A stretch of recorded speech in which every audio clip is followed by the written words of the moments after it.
Hey there, tubers. Today's video is going to be on the block heater install on my Bobcat CT2025 compact tractor. Now this should be the identical procedure for the Kioti CK2610. They're almost completely identical tractors. So the kit from Bobcat is a 7388933. And what comes in it is the bushing, the heating element, and a plug. And of course your instructions. So with that, the first thing you do is you're going to want to drain the coolant out of the radiator and the block. This thing holds 7.1 quarts, and when we drain it down, you're not going to get everything out of that, so it'll probably be 6 or so quarts that'll go back in it. So as long as you got 2 gallons of coolant, you are good to go. Now, I did a video similar to this for my Bobcat CT2555, and one of the things on it was that the drain for the radiator was on the back side here, and there was no good way of getting that coolant out. But on this 2025, it's right here, and other than the tie rod, it should be pretty much a straight shot down into the bucket. So I like where it's at. This will be a lot simpler and hopefully less messy than the 5555. So I'll get this to draining, and then we'll go around on the other side of the tractor here and knock out probably this soft plug here, and the other two are behind the starter, which don't look convenient. Of course, the exhaust is in the way on this one, so hopefully it won't be too big a deal, but I'll get it to draining, and then we'll start working on this. Alright, so I got that drained. Only made a little mess, and that was once I popped the radiator cap. It came shooting out there like guns of glory.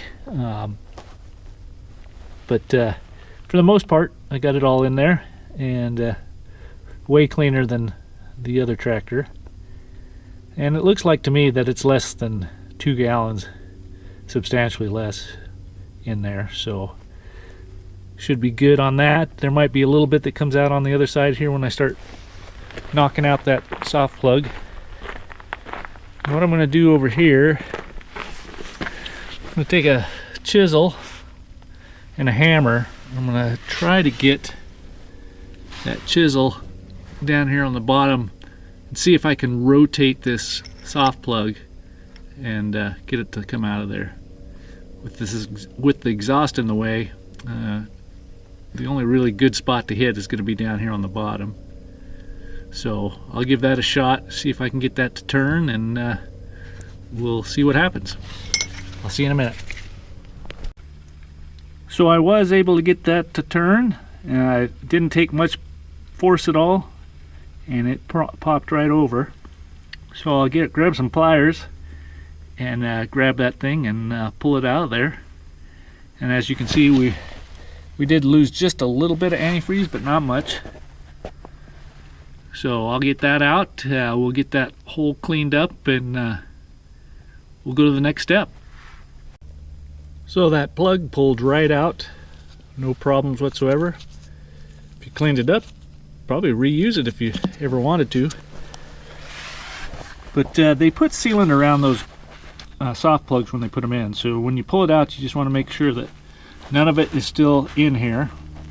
There was a couple little pieces, so I got those out, and then I took some Emery cloth and just shined this whole thing up a little bit, kind of deburred it, and made it so it's going to be a nice mating surface for that bushing that you got to put in. So what I'll do next is I'll grab that bushing, and they want you to put some sealant on it, and I'm using a 609 sealant, which is considered a retaining compound. I'll just put that on there. I'll get that thing put in there, and then I use just a heavy wall. This is a 1-inch deep set high impact socket, so I'll be just tapping it in with that, and hopefully it just slides right in. Alright, there it is with the retaining compound down there. It says that it'll cure in 4 minutes and will be completely 100% cured in 24 hours. So I'll get this on real quick and go from there. Alright, well, that ended up being a little more difficult than I was hoping. Unfortunately, because of this exhaust, I couldn't get my socket in there to hit on it square.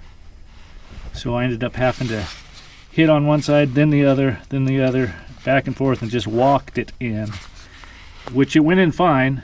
As you can see, it did kind of mar up the outside of that a little bit, but that doesn't affect its functionality or the threading in of this. So it is doable with the exhaust.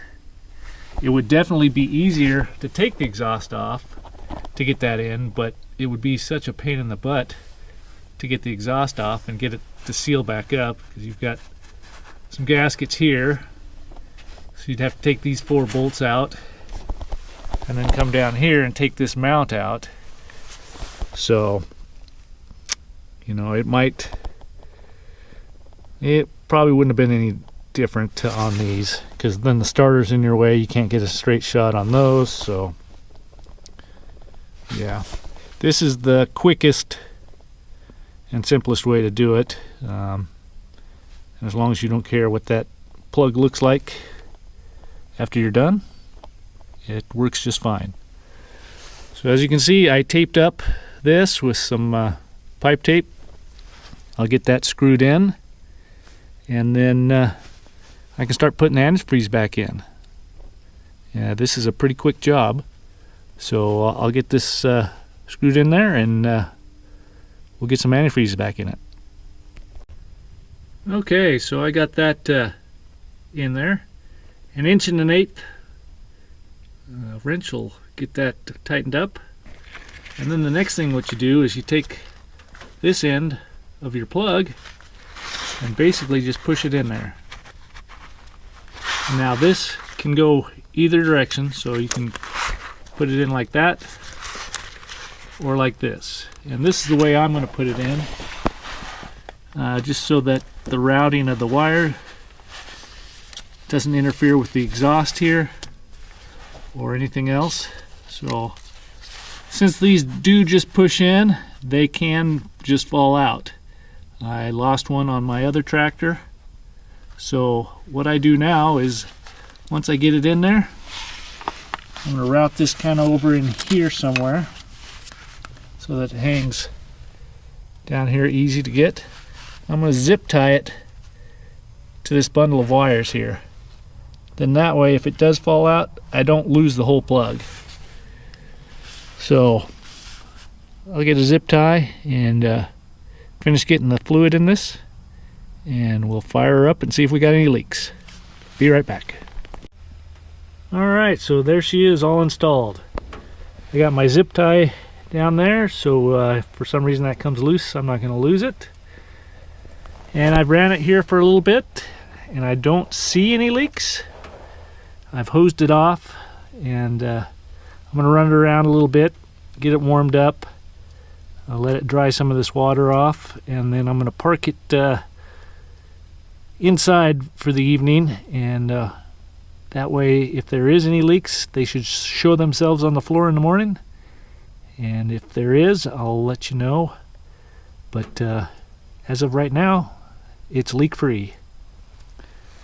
So with that, I'll leave a link in the description in case anybody wants some of this compound or one of these flexible funnels. That does help when you've got a kind of an awkward drain to try and get stuff in the bucket. So that helped me out today. Other than that, it did take 6 quarts to fill it up. So there's still a little over a quart in the hoses block and probably the bottom of the radiator. So yeah, I guess if you have any questions or comments, leave them below. Otherwise, I'll talk to you later. Bye-bye.